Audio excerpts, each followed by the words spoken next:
तुम्हारी बेमिसाल उलझनों का मैं मुकम्मल समाधान हूँ। कभी वक्त निकाल कर पढ़ना मुझे, मैं भारत का संविधान हूँ। विश्व के सबसे बड़े लोकतंत्र को एकता के सूत्र में पिरोने वाला ग्रंथ संविधान को समर्पित। भारतीय संविधान दिवस की सभी भारतवासियों और संविधान प्रेमियों को हार्दिक शुभकामनाएं। नमस्कार, मैं भानु तिवारी आप सभी का स्वागत करती हूँ हमारे यूट्यूब चैनल शार्प जर्नलिज्म में।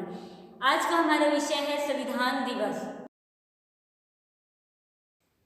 हमारा संविधान 10 देशों के संविधान को मिलाकर बनाया गया है। यह एक विस्तृत संविधान है। वर्तमान में इसमें 22 भाग, 12 अनुसूची और 395 अनुच्छेद उपस्थित हैं। माना जाता है कि हमारे भारत का संविधान सबसे बड़ा हस्तलिखित संविधान है। तो आइए इस विशेष चर्चा में गिरीश जी का स्वागत करते हैं और उनसे चर्चा करते हैं। तो गिरीश वर्मा जी बताएं कि संविधान क्या है। देखिए भानु, संविधान एक मजबूत धागा है जो देश के लोगों को, उनके व्यक्तियों को, जो देश में रहने वाले लोग हैं उनको आपसी प्रेम, भाईचारे और ऐसी मानवीय जो भावनाएं होती है उनमें एक बांध कर रखने का एक प्रयास करती है। तो इसीलिए अगर धागा मजबूत रहेगा तो लोगों के बीच जो आपसी प्रेम है वो भी मजबूत बने रहेगा और आपसी सहयोग भावना से कार्य करेंगे। और धागा जितना ही कमजोर हुआ वो उस देश का जो व्यक्ति है, जो रहने वाला व्यक्ति है, उनके बीच जो आपसी प्रेम है वो भी बहुत ही क्षीण या फिर कम रहेगा।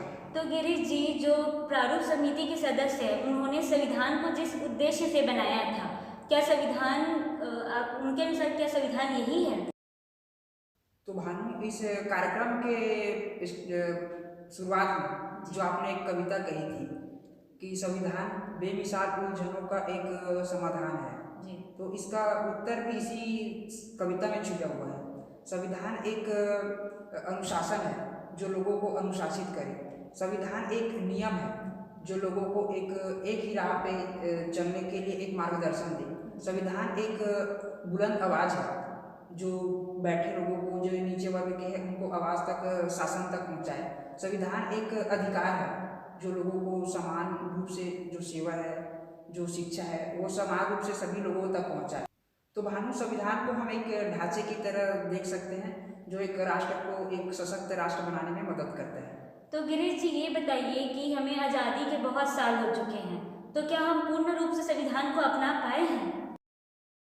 देखिए भानु, अगर अभी के समय में कहा जाए कि संविधान पूर्ण रूप से हमारे समाज में लागू है, ये थोड़ा अभी कहना गलत होगा, क्योंकि अभी के जो समाज में हम जो दृश्य देखते हैं वो संविधान के बिल्कुल ही विपरीत है। क्योंकि संविधान हमें कहता है कि लोगों के बीच, जाति धर्म के बीच भेदभाव नहीं रखना चाहिए, उनसे जाति के धर्म के आधार पर भेदभाव नहीं करना चाहिए, हमें दूसरों के धर्म का सम्मान करना चाहिए, उनको उनको भी रीतियों को अपनाना चाहिए। बट अभी की जो स्थिति है उसको आप देख ही सकते हैं। गिरीश जी, अब सामान्यतः हम लोगों से पूछे कि संविधान दिवस कब मनाया जाता है तो उनका आंसर होता है 26 जनवरी। ऐसा क्यों? तो अगर देश के नागरिकों को ये पता चल जाए कि संविधान दिवस क्यों मनाया जाता है तो वास्तविकता में उनको यह पता चल जाएगा कि यह संविधान दिवस किस दिन मनाया जाता है। तो गिरीश जी, आप बताइए उन्हें कि संविधान दिवस कब मनाया जाता है। बिल्कुल भानु जी, ये देश के नागरिक को बताना जरूरी है कि वास्तविकता में संविधान दिवस कब मनाया जाता है। ये मनाया जाता है 26 नवंबर को, क्योंकि 26 नवंबर को ही, आज ही के दिन, देश का संविधान को अपनाया गया था। तो गिरीश जी, जो संविधान है हमारा, ये भारत के विकास के लिए कितना मायने रखता है? देखिए भानु जी, जो संविधान होता है वो सिर्फ भारत के लिए नहीं बल्कि सभी राष्ट्रों, जो अपने देश का जो संविधान होता है, जो अपने देश के विकास होता है, उसके लिए बहुत ही ज़्यादा आवश्यक होता है।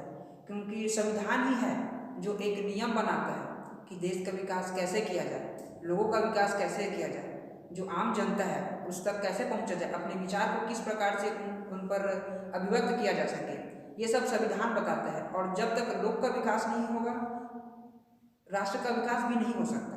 तो असली में अगर देखे जाए तो यही है कि अगर लोगों का विकास हो तभी राष्ट्र का विकास होगा। तो संविधान ही हमें बताती है कि लोगों का विकास किस प्रकार से कर सकते हैं, उनको एक जो समाज में जिनको चाहिए, जो उनको जरूरी चीज़ें हैं, उनको किस प्रकार से उन तक पहुंचाया जा सके।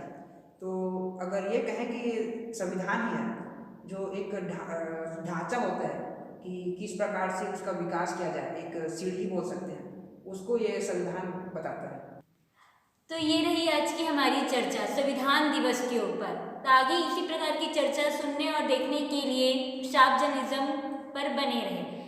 तो आपको मैं इसी सवाल के साथ छोड़ते जाती हूँ कि आप संविधान के बारे में क्या सोचते हैं, आप इसके बारे में क्या विचार रखते हैं, आपको कैसा लगता है संविधान, कमेंट सेक्शन में ज़रूर बताइएगा। फिलहाल के लिए धन्यवाद।